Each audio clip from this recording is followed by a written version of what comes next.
Alright guys, back with your boy Amazing Outdoor Enthusiast. So today I'll be reviewing this is my Whopper Plopper tackle box. So basically I keep separating all my stuff. I like to have my stuff all organized and separated just because when I go out I have one of these tackle box that I take, one of these plano that I usually just pack all my different gears in, and I put them just because I don't want to take all my stuff. And also I choose the stuff that is, that I catch the most fish with and that is more efficient as well. Because last thing I want is I go to a new spot and I'm not catching fish. So today we have many different brands in here. So we have from on top, this top section here, these are all River to Sea, the Whopper Plopper original. Then we have coming down, we have the Berkeley on the left side here. And also we have some Lunker Hunt prop fish. So I have lots of these. As you can see over here, we have many different colors. And also we have the Savage Gear. These two here are the Savage Gear 3D Whopper Plopper. So these guys are also very unique and different from the other ploppers. And also we have the Goan. So this guy is also one of my prop baits. So all these different baits are quite unique and different in their own way, just because each maker had to make their own spin on the original Whopper Plopper. So as you guys know, these are the best Whopper Ploppers that I have and that I love to use. So these Whopper Plopper here are going for roughly from $37 to $30. Some is 20 something dollar you can find on Amazon. But as I have many of them, as you can see, I found somebody online, and shout out to that guy who sold me all those Whopper Plopper for a very good price. I mean, he gave me such a price that it was like buying one for everything, right? And I couldn't say no, and then meet up, grab them. I was super excited and super happy. As you can see, these guys they're basically brand new condition because I can't see or tell whether it was used or not. Like, it's that good, which is good with me. And also for the price, I can't complain for the quality that I'm getting. These are one of the best Whopper Ploppers out there that I know of, and they're really effective. Like when it comes to top water, early season bass, smallmouth, big mouth bass, these guys hit like crazy. And also for pike, so those who love to catch pike as well, pike love these things. So these are something that you may want to think about setting aside a budget and look online. So we have many different options here, many different kinds, right? From the the flat fish color, then we have like the green, we have like a brown, we have all different color. We even have the clear to the silver. So all these different kind is just it's different type of water, different type of different time of the day, and you want to keep using different kinds just because they're more effective based on the time and day and or the weather. So also we come across the Chapo, which is the closest that I found that is similar to the Whopper Plopper River to Sea. These Chapo here are made different. What's the difference? The difference is also the way they make it, and also the prop, how they made it. So the props, so this prop from the River to Sea is flexible, as you can see, and as are the Chapo, it's hard, so it's kind of more stiff, right? So it's more like a hard material and stiff, which makes them both sound differently. So I found that this here has a little bit more of a deeper plop. This one here is louder, but it has a different kick and a different sound to it. Even the way they shape the props are different, right? But yeah, so even the overall look on them, you can tell the difference. On even this one here is shining out and standing out way more than this. But I mean, from paying $30 to $17, right? $17.99 or $16.99 at Canadian Tire. I mean, the difference are there, right? So you can feel the quality and see the quality. And also when you're fishing it, the quality is different if you use both of these. Some guys love these Chapo because it's affordable, right? You can find even replicas of these and even on Temu. And yeah, so I have two different color. I got this one for $15. Yeah, so these Chapo 90 are you know, they're one of a kind and they're pretty nice. They're pretty nice and sturdy.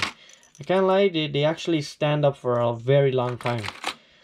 So when we come down here, we have the prop fish by Lunker Hunt.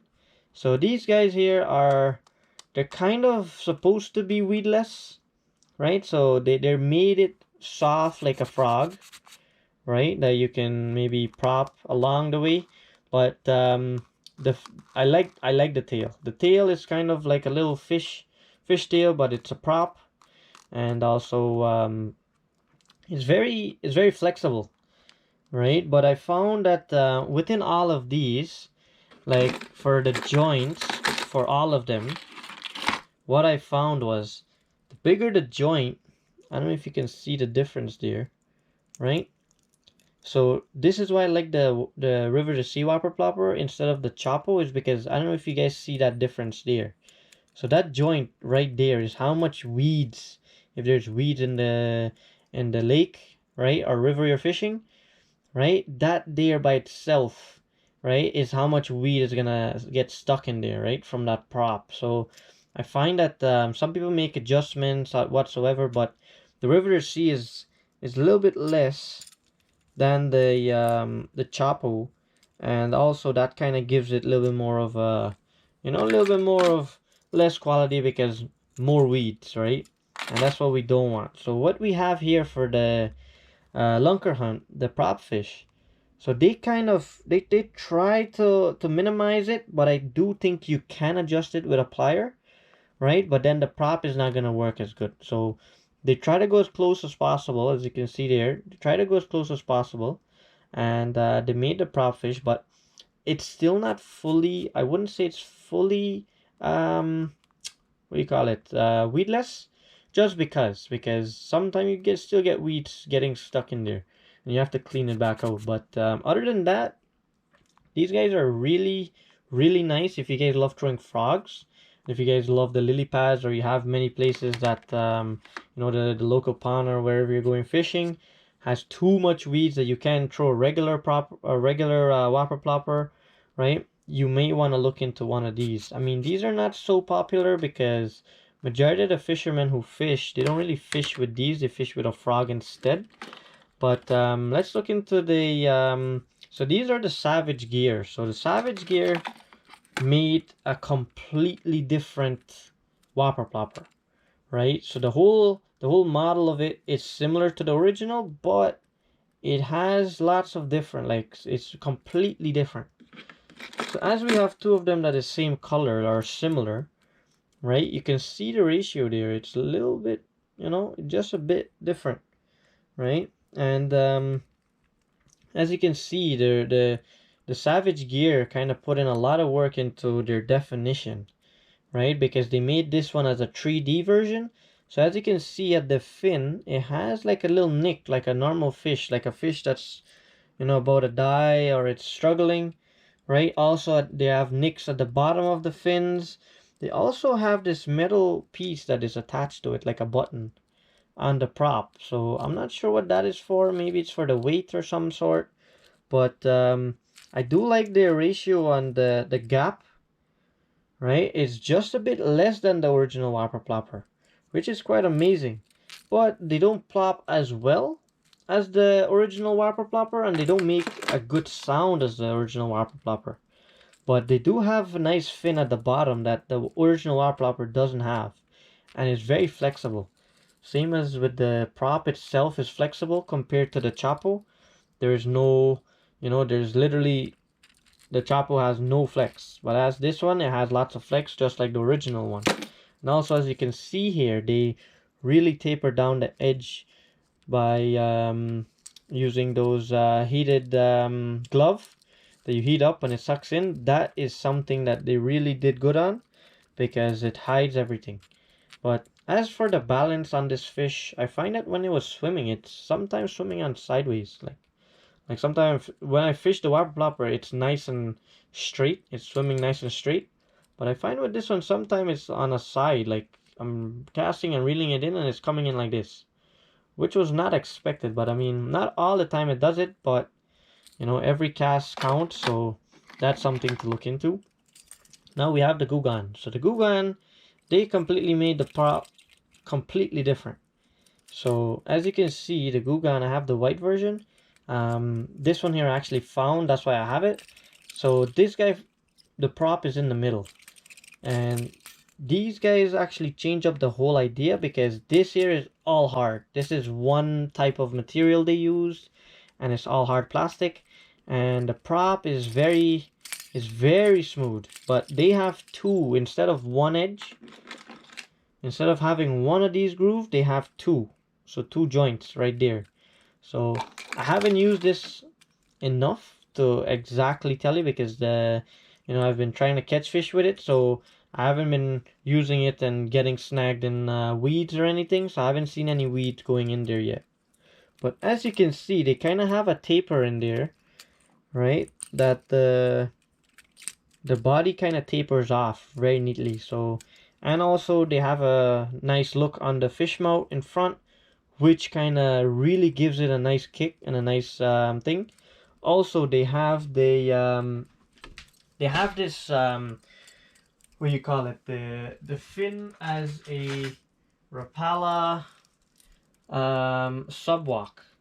So I don't know if you guys are familiar with the Rapala subwalk, but this is one of it right here. So they did use and mimic, as I can see, the tail. So I don't know if you guys can see that right there. So the tail is very similar. So this is a Rapala X-Wrap, but it's the subwalk, right? So the subwalk actually just barely sinks below the water. So it's on the surface, but it sinks just right below it. And yeah, so they kind of mimic that on this flapper that I noticed. And that's something that really stands out because they kind of use different ideas from different people and made it into something completely unique and nice to use. And also I find lots of my friends that have these, they catch lots of fish with it. And yeah, these things, they're fairly, for a decent price out there. But I mean, compared to everything is pricey in here. So any Whopper plopper you get, you're paying minimum $15 and up, right? So usually that's something you want to take a look at and also maybe buy it somewhere that you can afford. For me, if you can't afford buying all of these, then maybe take a look at looking at Facebook Marketplace. Maybe there's somebody that wants to get rid of their fishing gear, and that's what I did. I buy it off of them. And you save a lot of money and you have good quality stuff. And that's all it is, because when you go fishing, you never have enough bait. So this Whopper plopper is one of my best because, as you can see, compared to all the other ones, it's literally the smallest one in there, right? So this is the 60 version, if you guys want to know. So the 60 version compared to the regular 90, right? Look at this difference. So the size comparison is big. It's almost half, right? Half and just a bit more. And yeah, so what happened is I usually downgrade with this one whenever there's no hits. So if you guys love this video and you guys like this video, just make sure go and hit that like button. If you haven't subscribed as yet, hit that subscribe button as well. And also, if you have any questions, hit that comment section and write whatever you like. If you have any comments, as of there's a prop fish or there's a Whopper plopper that I haven't really reviewed, then, and if it's a branded and a good quality branded Whopper plopper, send in my direction. Just send it right below down the comment section, and also like, share, and subscribe.